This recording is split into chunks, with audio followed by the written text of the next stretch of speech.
What do you say, my Facebook friends, my Instagram buddies, my YouTubers? Number 8 in your scorecard. Number 1 in your heart, Albert Sugar Bear Barberi. Wow, today's a special day. It was a special day in 2003. July 14, 2003 is when I made my minor league professional baseball debut with the Camden River Sharks over here in Camden. But there's 2 other dates that mean a lot to me during my amateur baseball travels, and it's June 4th, 1984 and June 17, 2001. You've heard me all talk about my Alaska League baseball days as a walk-on. If you want to go on YouTube, you can find that story. It was a hell of an accomplishment for me, because on June 4th, 1984, I pulled off of Roy Hobbs at this open tryout. I remember that movie, The Natural, came out in May of '84, and I remember at the movie theater when I saw Robert Redford in that movie hitting balls out of the ballpark as an older man. Obviously, I wasn't an older man in '84. I said, that's what I got to do, and that's what I will do to impress this coach that's going to hold this open tryout, which wouldn't have meant nothing to him, because them coaches, them managers, they handpick their players during their college season. These kids are Division I prospects that going on to be future minor leaguers and major leaguers. And that's what I did. I pulled off of Roy Hobbs. And there's only, the tragic thing about that is I don't have video of that. And I wish I did. That was a mistake, because if I had that video, it would have been epic. And there's only one living witness from the Philadelphia area who bared witness to that, what I did with his bare eyes. His name is Ralph Oliva. Other than the Anchorage Glacier pilots and Steve McFarland, the field manager, would have remembered that. I'm sure Mike Batesel, who threw me after I got my ground balls at third and showed off my major league arm, I was asked to take some hacks, and Mike Batesel, the third baseman for the Anchorage Glacier Pilots, St. Louis Cardinal product, and he went on to coach Cal Fullerton to a College World Series in '05 and '06. He surely remembers. They gave me 5 hacks, and I hit 4 of them out of the ballpark. And that just etched in stone me a spot on the 1984 Anchorage Glacier Pilot roster. You can go on YouTube and you can find that story. They did me dirty, Steve McFarland and legendary Arizona State and Mesa College, community college coach Jim Fry did me dirty. But I wind up going back in '85, and it was a fun time for me to play those 2 years in the Alaska League. So now let's fast forward 16 years later. I'm living in Southern California. And at the time, in 2001, I had to get out of the house that I was living with my aunt, my father's sister. She passed away. She was in her 80s, and the estate had to sell the house. I've been there since 1993, and it's now April of '01. I was in great shape. And, you know, when friends of mine, my buddy Dom Toda, he'd come and visit. He was also, he would have bared witness to that June 4th, 1984 tryout, but he was working up at the pipeline that week, or else he would have been there too. But when friends came into Southern California, I'd take them around, and one spot I would take them is obviously Malibu down Pacific Coast Highway. And every time I got to Pepperdine University, I'd pull in there and I'd go back to the baseball field. It was a beautiful baseball field overlooking the ocean. And I always had bats and balls in my trunk, and we'd pull them out and we'd start fooling around. And I started noticing the balls jumping off my bat at 42 years old like I'm 25. So when I had to get out of the house in '01, I send a videotape to the Anchorage Bucks general manager, who I played for in 1985, of me swinging and working out. And I never got a reply to him from it. And I wanted to go to Anchorage to, clean up some unfinished business. I left 85 abruptly, never thanking Dennis Mattingly, who believed in me from the start. And even in 84, he tried to talk me into playing with his team, the Anchorage Bucks. I didn't. I chose the Anchorage Glacier Pilots, which was a mistake. And I tell my buddy Dom Toda, who's living in Florida, what I want to do. And I said, can I come there and until I go to Anchorage in June? He said, sure, come. He was always supportive of me especially when it came to baseball. So I do that, and I never got a reply from Dennis Mattingly, but I get on a plane anyway in June of 01, and I get to the airport, and I called Dennis Mattingly up at his house. He answers the phone. I said, Dennis Mattingly. And the first words out of his mouth was, is this Al Barbieri? He never forgot my voice. I said, yes, Dennis, it is. He says next, are you here? I said, of course I'm here. I just landed. I said to him, did you get my videotape I sent you? He said, yes, Al. I said, well, what do you think? Because on the tape I explained that I'm not sure if I can play. I'm in my 40s and it's a collegiate league. He says, Al, listen, this ain't 1985 anymore. I got a coaching staff. They pick their players during the season, their season. He says, listen, come to Mulcahy Stadium and we'll talk about it. So I go to the ballpark the next day, and I'm on the field with some of the Bucks, and the coaching staff's there. The coaching staff's in their late 20s, early 30s. Jim Yanko was the field manager, Mike Buck Miller and Rob Borelli, his assistants. And they see me, and I find out later from Dennis, they say to Dennis, this guy, what is he doing here? Dennis explains to them that I was one of his guys back in 85. He just wanted to come back and give back. So Dennis tells them, obviously, like I say, I find out this later. Dennis shares the story with me. Dennis tells them, listen, let's keep him on the roster until our roster gets filled up, because they have kids involved in the College World Series early June. And we'll just deal with it when the roster gets full. So that's what happens. And on this fateful day of June 17, 2001, happens to be my mother's birthday and Father's Day on the same day. And my mom's been dead since 1977. My dad was dead since 1989. And Coach Yanko calls me out to pitch hit. And on an 0-1 pitch, I hit a frozen rope to left center like I was 20 years old. And it got all the attention. The newspapers ate it up. I stuck around the whole season, got about 5-6 at-bats. Later at the end of the season, they have this game called the Mayor's Cup. It's for bragging rights between the Anchorage Glacier Pilots and the Anchorage Bucks. They dubbed the game as Al Barbieri Night. Everybody 40 years of age or older gets in the ballpark free. I was in the starting lineup. I went 0 for 1 with a walk. And now the season's over, and now what I thought I was going to toss the gear away and end it, that base hit lit a fire under my ass, and I just wanted one more chance of trying to play somewhere on a pro level. And it was God sent. I find a magazine that is highlighting a minor league independent league and a team over in Camden called the Camden River Sharks. Wow. And they have an open tryout. I inquire and I find out they have an open tryout. So I call up my buddy Dom again, and I'm still in Anchorage. I said, Dom, listen, I fill him in about what I want to do. I tell him, can I come back and hang out with you in Florida? I got to stay in shape for April because I want to go to this open tryout. And I, of course, without taking a breath, yeah, come on back. Come get your ass back in Florida.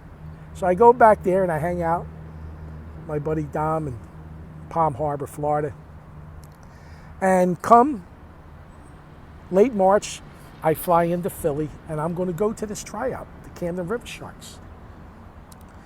And here's where it gets special. It's 2002. Now keep in mind, it's 2002. I walk in Campbell's Field in the office, and I approach this African-American woman receptionist. I had no idea. I find out later. You remember Mike Rozier? Heisman Trophy winner, NFL player? It was his mother, the receptionist. Mike Rozier's mother, I walk up to, and I say, is John Brandt in? Can I speak to John Brandt? And she says to me, do you have an appointment? I said, no. I said, I just flew in from Anchorage, Alaska. Now, obviously, I'm lying, but I just figured Anchorage, Alaska is more attractive than Florida if I said I just flew in. And she says, you just flew in from Anchorage, Alaska? I said, yeah. I said, can I get 10 minutes with John Brandt? It's regarding the open tryout in the next few days. She says to me, hold on. She picks up the phone. She's on the phone. I hear her say, John, there's a gentleman here. He said he just flew in from Anchorage, Alaska, and he wants, if he can get 10 minutes with you, it's regarding the open tryout a couple days from now. There's a 7-8 second pause. She hangs up the phone. She says to me, John said he's in some meetings. He's got some meetings. He says if you want to wait around, he'll be more than happy to talk to you when he's done with his meetings. I said, no problem. I go sit in the lobby 2 hours. I don't move. I ain't going nowhere. Well, 2 hours later, John Brandt, the general manager of the Camden River Sharks, comes out, gets me. We go in his office. I fill him in about my 2001 experience in the Alaska League in 84 and 85. He heard about it.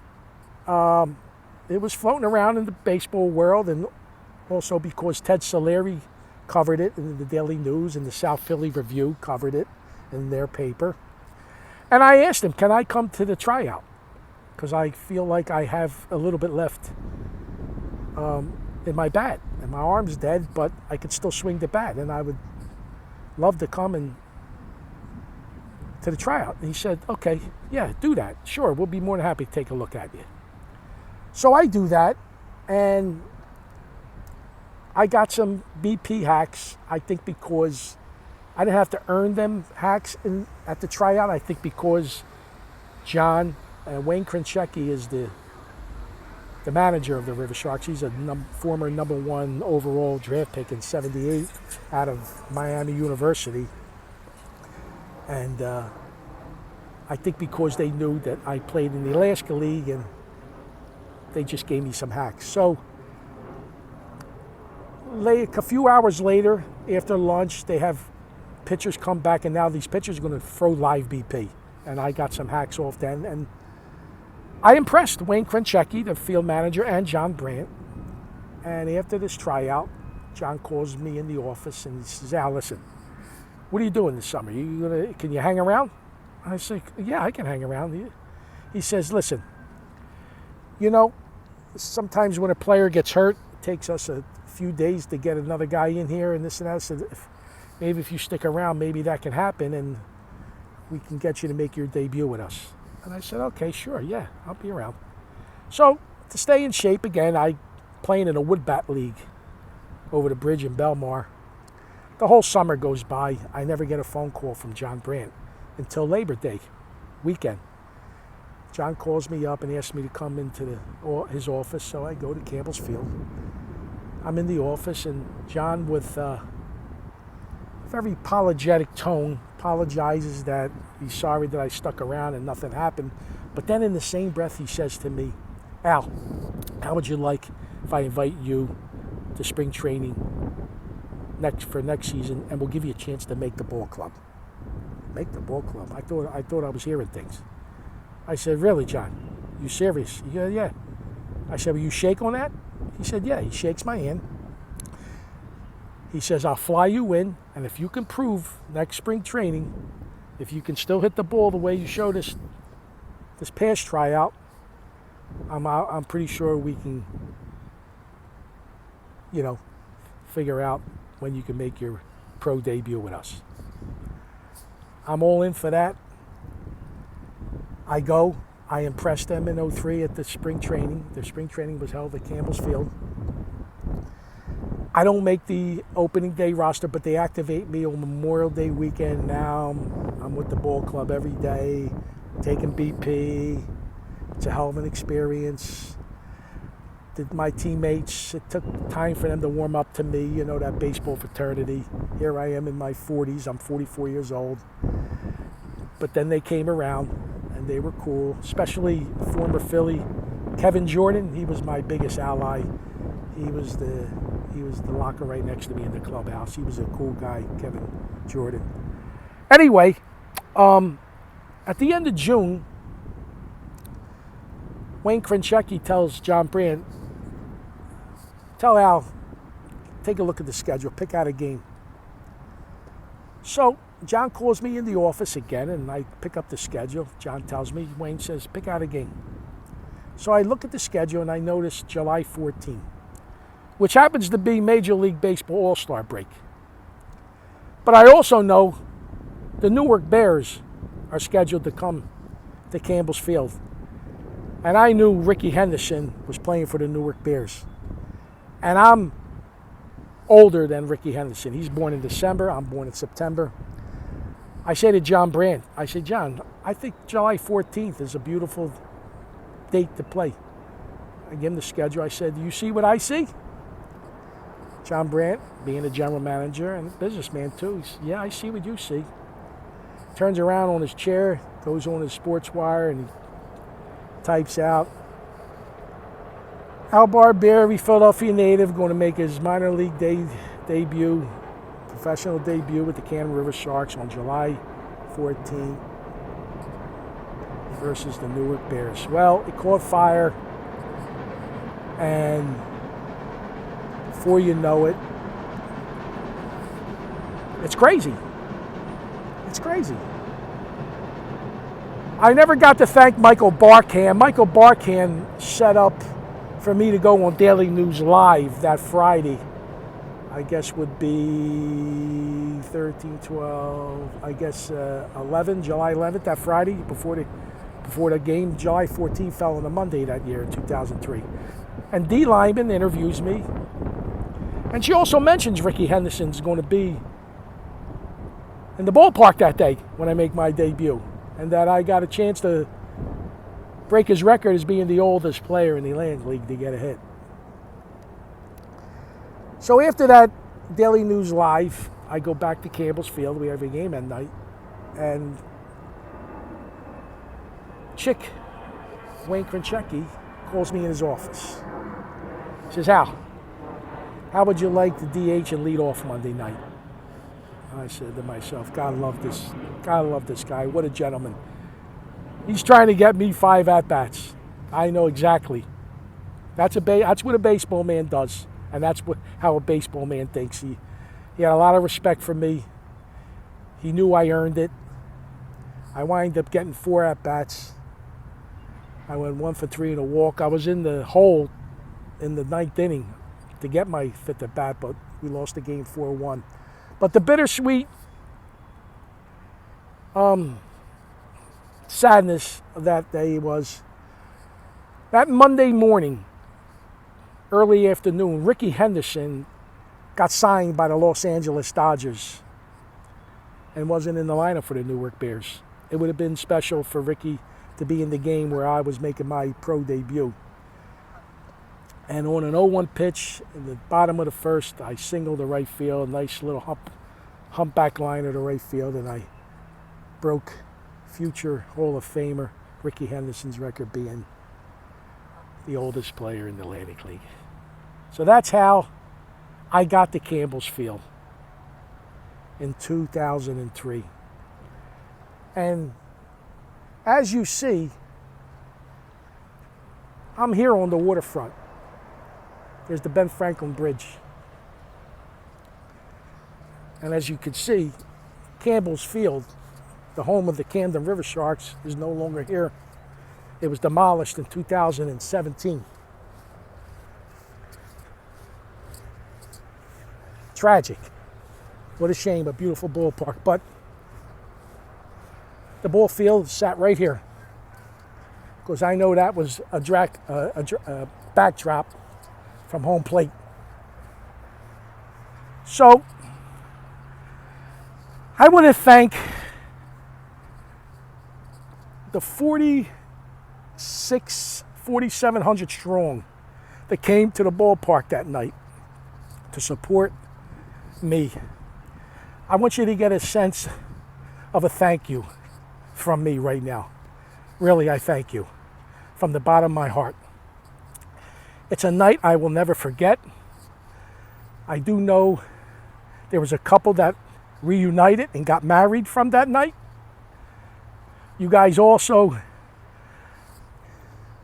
got me a job from coming over 4,800 strong in a 6,500 capacity ballpark. The River Sharks hired me as their public relations director for the 04 season. That job didn't last long because the Camden River Sharks owner, Steve Schilling, who died a couple of months before my debut, his estate was forced to sell the ball club, and new ownership came in and wiped out the whole front office, and that meant me.